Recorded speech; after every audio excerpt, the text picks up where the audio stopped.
The officially licensed Lord of the Rings Middle-earth Premium Silver Foil is available now exclusively from New Zealand Mint, and is a must-have for all Lord of the Rings collectors and those who love a little bit of movie memorabilia like myself. Housed in its own Perspex case, it's super easy to display in your own collection. Constructed with 35 grams of fine silver, this gorgeous piece is guaranteed legal tender under authority of NUA. Limited strictly to 2,000 units, make sure to grab yours now.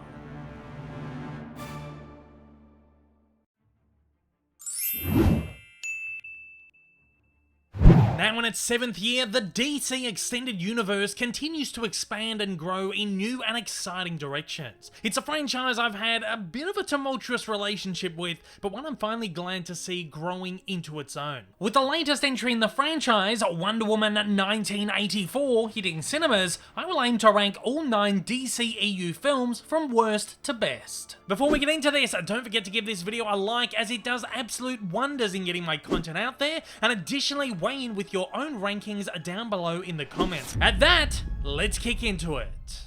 Kicking us off at number 9, Suicide Squad. A highly messy movie which suffered from a studio and a filmmaker who wanted to make 2 vastly different movies. Allegedly, the script was written in only 6 weeks, and the director's initial cut was re-edited by the studio, totally derailing the final product. Suicide Squad spends its entire first half setting up characters, with a ton of poor exposition that makes it a real slog to sit through. It leaves only an hour of actual narrative which ultimately feels rushed, sloppy, and empty. Incredibly bombastic, jarring, and honestly pretentious editing makes it even harder to sit through, and its hodgepodge soundtrack that sounds like someone just put their iPod on shuffle makes it feel tonally uneven and distracting. It also has 2 really awful villains. Jared Leto's performance as the Joker is easily the worst and most insufferable screen Joker ever, and Cara Delevingne's Enchantress is just plain weird. However, no matter how bad Suicide Squad is, I swear there is a really good movie in here somewhere.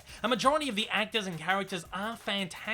Margot Robbie as Harley Quinn, Will Smith as Deadshot, and Jai Courtney as Captain Boomerang are all absolute highlights and bring some highly enjoyable, memorable, and fun moments to the movie. It's just a shame it had everything else going against it. 8.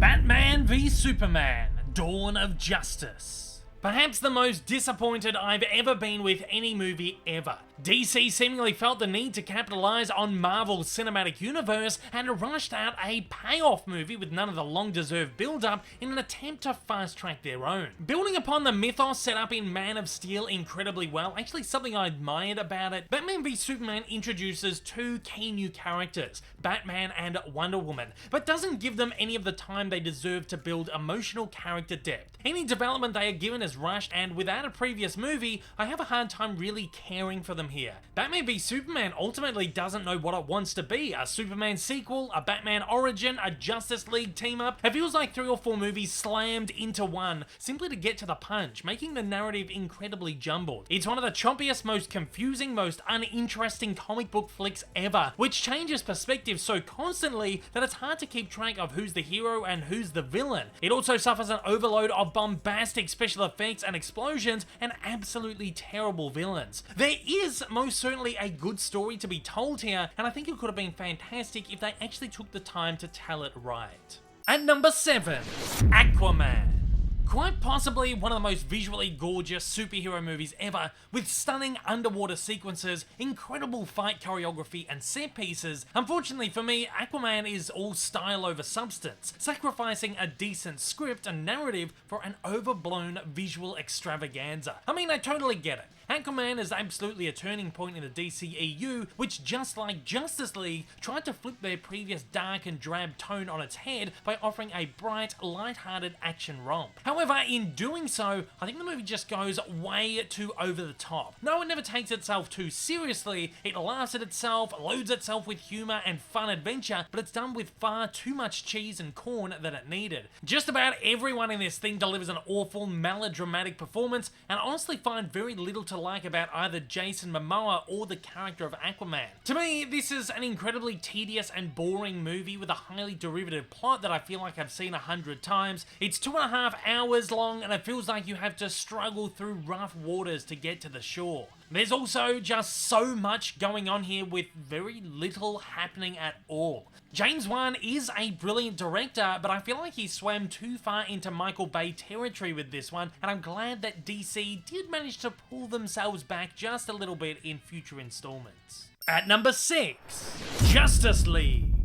Another movie that takes an hour to put the team together. Justice League continued DC's struggle to properly develop characters before diving into a connective universe. That said, out of the earlier entries in the franchise, Justice League is easily the most fun and entertaining. After all the expository business is out of the way and the movie kicks into gear, it really is an absolute blast. So much so that I really do wish the characters had been given previous development so it could have kicked straight into gear without a slow burn first hour. Justice League is bright, colourful, cheerful and funny. Small moments of course correction for the franchise that showed it was finally willing to grow. Characters in here are all fantastic and work off each other perfectly, even though most of them don't have the depth you'd really hope for during this kind of team-up flick. While the villain is generic and, well, fairly laughable, the action sequences are fun and exciting, and the bright, hopeful nature of the whole thing is just so damn refreshing. At number 5, Wonder Woman. The first bright spark in the DCEU came by way of Gal Gadot's Wonder Woman, the origin story the character was totally deserving of from the beginning. Gadot plays the character so beautifully, with an incredible majesty and grace, making her, for me, one of the standout characters of the DCEU. Because of this, the movie is also treated perfectly, with a lot of love and care, and less of the haste that made some of the earlier flicks absolute misfires. Its action sequences are fantastic, with some really wonderful choreography and stunt work. Narratively, I'd have to say Wonder Woman is probably the strongest of the DCEU.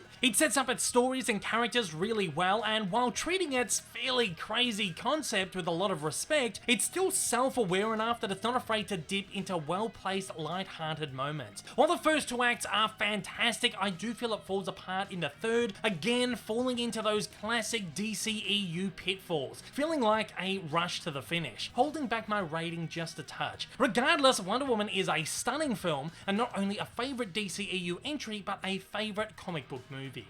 At number 4, Shazam!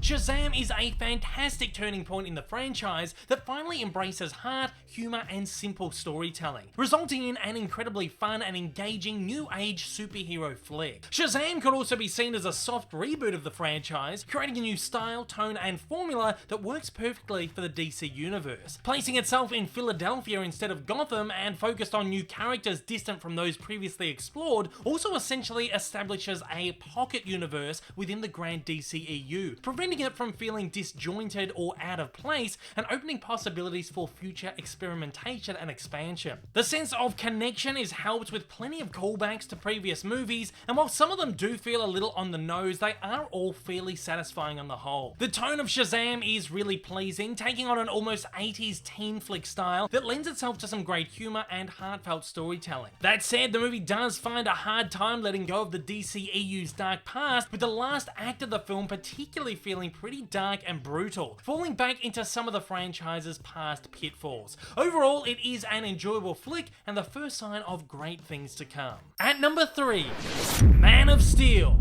I found the inaugural entry in the DCEU to be a wonderful movie. Originally meant to be loosely connected to Nolan's Dark Knight universe, I'd say a lot of the DCEU's major issues spawned not from Man of Steel, but from the later films, mostly in their attempt to build a franchise out of a film already connected to another. Regardless, on its own, Man of Steel is a fairly great take on the Superman mythos, and while it is dark and broody, I think it works very well for the most part. The philosophical, more human exploration of his character and psyche works very well for me. It makes his story more relatable and powerful. Henry Cavill is a fantastic Superman, especially in this entry, diving deep into the character and delivering an outstanding performance. That said, I do wish the DCEU take on Superman showed a little more of the hope, love and humility that the character is supposed to inhibit, and that the more philosophical elements weren't used overbearingly in Batman v Superman. While the dark and drab DC visuals do a disservice to BVS, they added a gorgeous feel to Man of Steel, which match perfectly with Hans Zimmer's stunning score and make for a gorgeously euphoric viewing experience. It's very, very close to being a comic book masterpiece. And at number 2, Wonder Woman 1984. With the sequel to Wonder Woman, Patty Jenkins was given the chance to step out from the Snyder shadow and craft a big, booming spectacle of a comic book flick that is as fun and exciting as it is meaningful and timely. It's a film that makes strides to distance itself from the often dark, dank and depressing elements that made the earlier DCEU outing so divisive, while also managing to feel like such an organic and truthful sequel to the original film. Perhaps something I've never seen pulled off so eloquently and impeccably in cinema before. Here, Jenkins crafted the Wonder Woman movie that we have all wanted to see for so long. A bright and optimistic epic filled with incredible action sequences that show off the full might of the character like never before seen.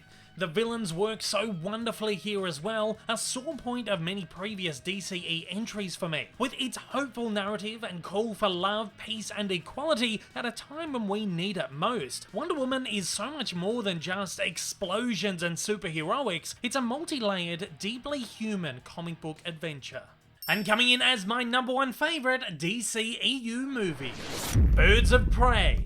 Wacky, zany, irreverent, and totally over the top, Birds of Prey is quite easily the most fun and exciting film in the DCEU. It's an absolute visual feast, constantly vibrant and colourful, exceptionally showy, and totally glittery. Its R-rated action is rambunctious, irreverent, excessive, and incredibly violent. However, it's also incredibly funny and tongue-in-cheek, just like the movie itself. It's an incredibly self-aware adventure that embraces its pure ridiculousness and rolls with the punches every step of the way, never ever taking itself too seriously like some of the franchise's earlier efforts. It's super original and ballsy, showing DC finally embracing the ridiculous and taking risks they should have been taking all along. Robbie is once again brilliant as Quinn, finally getting the chance to embrace, explore and expand her character in a vehicle that is completely made for her and that she is absolutely deserving of. While it does suffer some of the same problems as Suicide Squad and Batman v Superman and Justice League,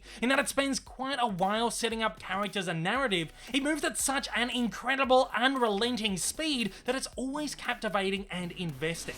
And at that, I'm throwing it over to you. I want to know, what is your own personal ranking of the DCEU films? Find your way down in the comments below and let me know your thoughts.